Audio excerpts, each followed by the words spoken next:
Hello guys, सभी को good morning. आशा करता हूँ आप सब ठीक होंगे, वेल होंगे। आज हम social pharmacy subject D pharma first year के में पढ़ेंगे introduction to social pharmacy, definition, scope. Social pharmacy is a discipline and its scope in improving the public health, role of pharmacist in public health, as well as concept of health, who definition, various dimension, determinants and health indicators। ये और ये वाला topic भी national health policy India के perspective में। तो 1 2 3 ये तीनों टॉपिक आज के इस वीडियो में अपन कवर करेंगे, ठीक है। तो पहला टॉपिक देखते हैं, इंट्रोडक्शन टू सोशल फार्मेसी में डेफिनेशन और स्कोप के बारे में। ये आपका सोशल फार्मेसी सब्जेक्ट है, ये यूनिट 1 है, इसका फर्स्ट टॉपिक है। सबसे पहले हम डेफिनेशन देखेंगे। तो डेफिनेशन देखते हैं सोशल फार्मेसी की। मेरे पास मैंने ये 2 डेफिनेशन लिखी है, आपको जो समझ में आपको लिखना एक, और दोनों लिखो तो बहुत बढ़िया। सोशल फार्मेसी में be define as discipline dealing with the role of medicine from social, scientific and humanistic preservative. Social pharmacy को डिफाइन करते हैं इसमें the discipline dealing with the role of medicine. ऐसा डिसिप्लिन जो किससे डील करे, medicine. किसके लिए, सोशल, साइंटिफिक और ह्यूमनिस्टिक प्रिजर्वेटिव के लिए, उसको सोशल फार्मेसी कहते हैं। अब जो दूसरी डेफिनेशन है वो देख लो। Social pharmacy is a multidisciplinary field of education and research that focuses on the rules, regulation and uses of medicine in society। Social pharmacy एक मल्टी डिसिप्लिनरी फील्ड है जो एजुकेशन और रिसर्च जो focus करती है किस पे, overall medicine पे फोकस करेगी, ताकि उसका जो यूज है वो सोसाइटी में अच्छी तरीके से हो, ठीक है। स्कोप की बात कर लेते हैं। देखो सोशल फार्मेसी में बहुत सारा स्कोप है, जैसे it promote the right and correct use of medicine. Scope की जगह आप ऑब्जेक्टिव्स में भी इसको लिख सकते हो। Objectives of social pharmacy scope पूछा तो उसमें जैसा भी समझ में। Social pharmacy provide cost effective treatment and therapy. It promote the right and correct use of medicine. Social pharmacy हमें राइट यूज ऑफ मेडिसिन करवाएगी। Social pharmacy provide cost effective treatment and therapy. ये क्या हो जाएगा कि cost effective treatment provide करेगी। Cost effective treatment मतलब वो ट्रीटमेंट जो हमें कम पैसों में मिल जाए और अच्छा ट्रीटमेंट मिले। Social pharmacy provide full information of drug, mainly administration and uses. भाई ये किसी भी जो ड्रग्स की वो सारी इंफॉर्मेशन बताएगी, जैसे उसे कैसे यूज करना है, उसे कैसे लेना है, etcetera. Social pharmacy help in training of health care workers. ये हेल्थ वर्कर्स या उनकी ट्रेनिंग में भी हम हेल्प करेगी। अब ये हेल्थ वर्कर्स कौन होते हैं, जैसे डॉक्टर्स, नर्सेस, है ना, एक्सेट्रा। मैं help in evolution of drug. ये क्या करेगी, ड्रग के इवोल्यूशन में भी हेल्प करेगी।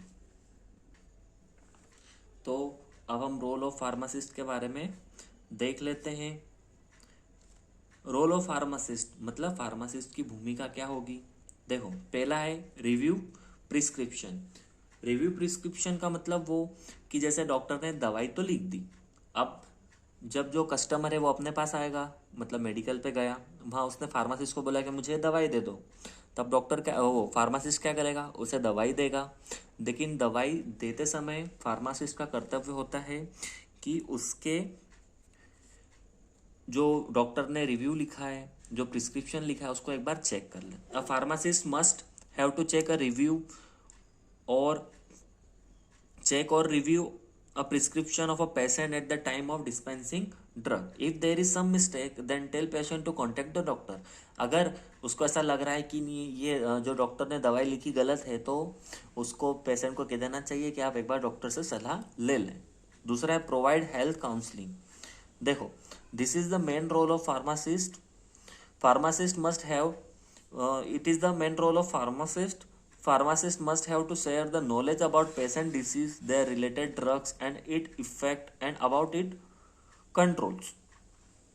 देखो फार्मासिस्ट को क्या करना चाहिए कि पेशेंट की काउंसलिंग भी करनी चाहिए, उसको सारी ड्रग्स के बारे में पता होना चाहिए, उसको बता देना चाहिए कि ये डिसीज है तो आपको ये हो सकता है या ये आपके साइड इफेक्ट हो सकते हैं अगर आप ये ड्रग लेते होते हो इस डिसीज में, तो आपको घबराने की ज़रूरत नहीं है, ऐसा बोलना चाहिए किसने, फार्मासिस्ट ने।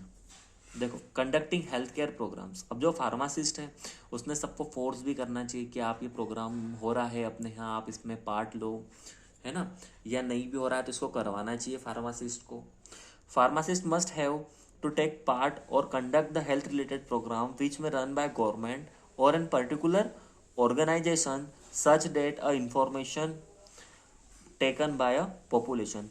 ये सारे प्रोग्राम्स अगर वो कराएगा तो एक प्रकार से क्या हो जाएगी, जो इन्फॉर्मेशन है जो पर्टिकुलर डिसीज की वो पॉपुलेशन में स्प्रेड हो जाएगी और सब अवेयर हो जाएंगे।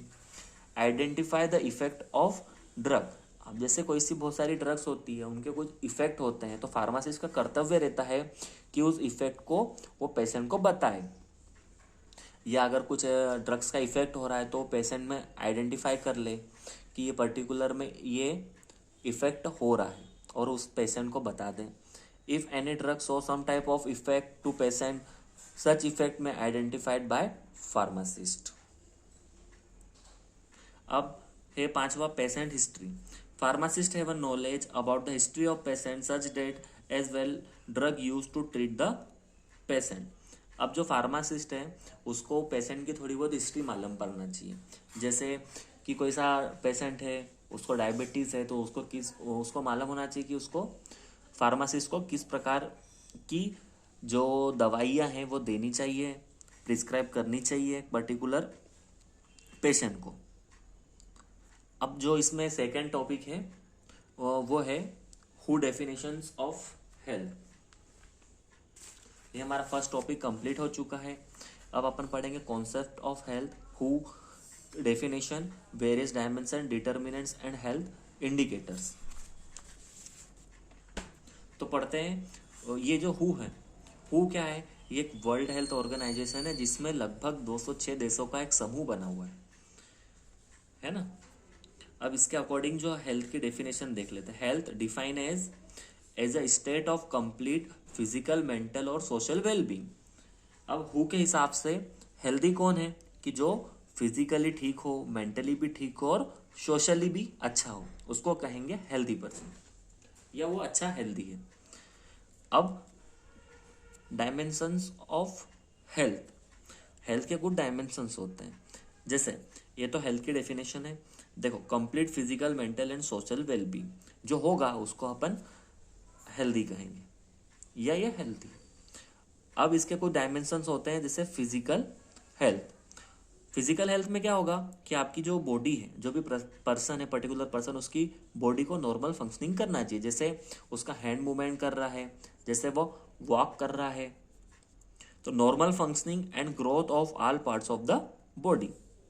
मेंटल हेल्थ, मेंटल हेल्थ मतलब emotionally, psychologically and socially wellbeing. जो पर्टिकुलर पर्सन है उसे इमोशनली अच्छा होना चाहिए, साइकोलॉजिकली भी अच्छा होना चाहिए और समाज में रहने के योग्य भी उसको होना चाहिए, मतलब सोशली भी अच्छा हो। अब social health, ability of an individual to adjust in the society, मतलब पर्टिकुलर पर्सन की एबिलिटी ताकि वो सोसाइटी में एडजस्ट कर सके, मतलब समाज में रह सके, घुल मिल सके, उसको कहेंगे सोशल हेल्थ। स्पिरिचुअल हेल्थ, ये सबकी मतलब अंदर, अपने अंदर जो आत्मा कहते हैं ना, उससे रहती है, जैसे directly related to a person, soul और स्पिरिट। आइए बात करते हैं डिटर्मिनेंट्स। डिटर्मिनेंट्स को डिसएडवांटेज भी बोला जाता है या फैक्टर अफेक्टिंग हेल्थ। तो देखो ये जो सारे फैक्टर मिलते हैं ताकि ये अपनी हेल्थ को इफेक्ट कर सकते। Factor determinant combine together to affect health. अब कुछ फैक्टर होते हैं जैसे हेरेडिटी या जेनेटिक डिसऑर्डर। देखो अब जैसे किसी की फैमिली में किसी ग्रैंड पेरेंट्स को क्या बोल सकते हैं, कैंसर है या डायबिटीज़ है, तो ऑब्वियसली जो आने वाली जनरेशन होगी उसमें भी किसी न किसी एक को डायबिटीज़ हो सकती है या कैंसर हो सकता है। तो देखो health is also affected by genetic disorder like diabetes mellitus, cancer etcetera. दूसरा देखो इन्वायरमेंट। अब देखो जो इन्वायरमेंट जब भी चेंज होता है तो हमें डिसीज होती है, तो ये भी एक प्रकार का डिसएडवांटेज है हेल्थ के लिए। तो disease caused by changing in environment like water, air, climate etcetera. Life style देखो, देखो जिसकी जो अच्छी लाइफ स्टाइल जिएगा वो हेल्दी रहेगा। अब जो ऑब्वियसली बुरी लाइफ स्टाइल जिएगा, जैसे स्मोकिंग करेगा, अल्कोहल पिएगा, उसकी हेल्थ भी अफेक्ट होगी या खराब होने लगेगी। Good life style like good food, good sleep, good exercise etcetera promote health, while smoking and alcoholism affect the health. Economy, a person who is rich may afford good or better medical care while the poor can't take better medical care। Economy मतलब कि जो person अच्छा अमीर होगा वो obviously अच्छा इलाज करेगा या अच्छे से लाइफ स्टाइल जिएगा। अब जो गरीब है वो तो गरीब ही रहेगा ना, तो उसे अच्छी मेडिकल कंडीशन नहीं मिल पाएगी, तो इस प्रकार से उसकी हेल्थ को इफेक्ट होगा। दूसरा देखें एजुकेशन। अब जो ये अनएजुकेटेड पर्सन है, ये क्या हो जाएगा कि इसे नॉलेज नहीं रहेगा, तो ये अच्छी अच्छी हेल्थ नहीं रहेगी इसकी। और अब यहाँ पर अगर जो बात करें एजुकेटेड होगा उसकी अच्छी हेल्थ रहेगी। तो अनएजुकेटेड पीपल में not have a proper knowledge maintaining a good health. ठीक है, तो ये यहाँ पर ये वाली कंडीशन हो जाएगी। अब बात करें ऑक्यूपेशन। ऑक्यूपेशन आने एम्प्लॉयमेंट, अनएम्प्लॉयमेंट।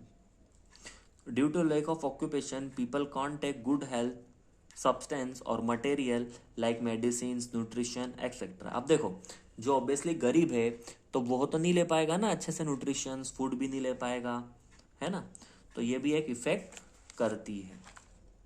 अब बात करें हेल्थ इंडिकेटर्स।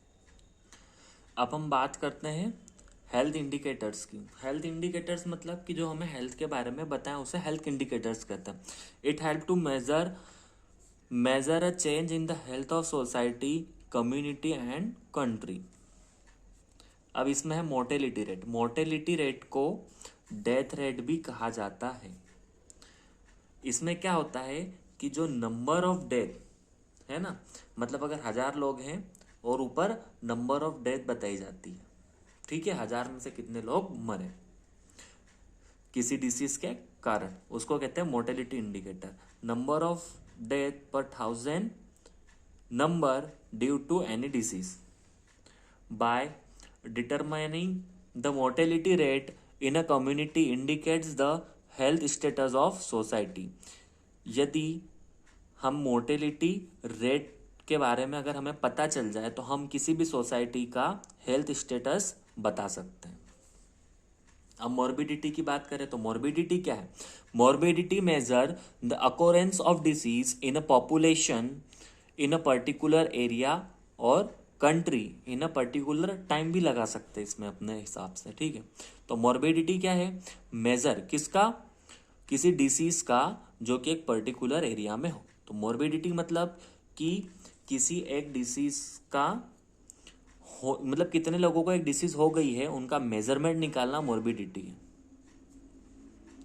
अब disability indicator. The indicator measures how many individuals are present in a population who are not recovered from particular disease. ऐसे कितने लोग बचे हुए हैं जो पर्टिकुलर डिसीज से ठीक नहीं हुए, उसको कहते हैं डिसेबिलिटी इंडिकेटर्स।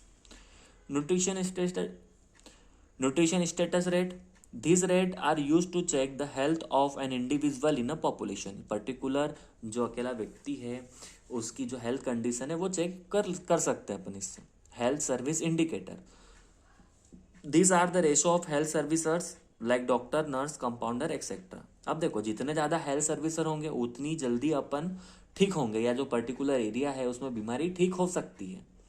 ये डिपेंड करेगा हेल्थ सर्विस इंडिकेटर्स पे, जैसे हेल्थ सर्विसर्स के नंबर पे। Social economy indicators, it include the rate of population increases, literacy rate, family size etcetera. Social economy indicators मतलब ये बताएगा कि जैसे कोई पॉपुलेशन बढ़ रही है, लिटरेसी रेट कितना है, फैमिली साइज कितना है, इस पर भी तो अपनी हेल्थ डिपेंड करेगी। Social and mental health indicators, मतलब percentage of smoking, alcoholism, drugs abuse, suicide etcetera. मतलब एक तरीके से मेंटल हेल्थ इंडिकेटर करेगा, जैसे लोग कितने स्मोकिंग कर रहे हैं, एल्कोहलिज्म कर रहे हैं, ठीक है। एनवायरमेंटल इंडिकेटर्स मतलब पोल्यूशन को इंडिकेट करेगा, क्योंकि अगर पोल्यूशन खराब हुआ तो ऑब्वियसली हेल्थ भी खराब हो जाएगी, जैसे percentage of different pollutions like air, water, sound etcetera, है ना। ये नॉइज लिखा हुआ है ना। हम नेशनल हेल्थ पॉलिसी अपन अगले वीडियोस में देखेंगे, क्योंकि वीडियोस ऑब्वियसली टाइम का हो गया है बहुत ज़्यादा। तो इस लेक्चर में मैंने आपको 2 टॉपिक कवर कराए हैं, डेफिनेशन स्कोप वाला और concept of health hood definition, various dimensions, determinants and health indicators. अब अगले वीडियो में अपन देखेंगे national health policy, public and private health system in India, national missions और ये वाला। ठीक, जय हिंद। वीडियो अच्छा लगा हो तो लाइक करना, कमेंट भी करना और सब्सक्राइब भी करना।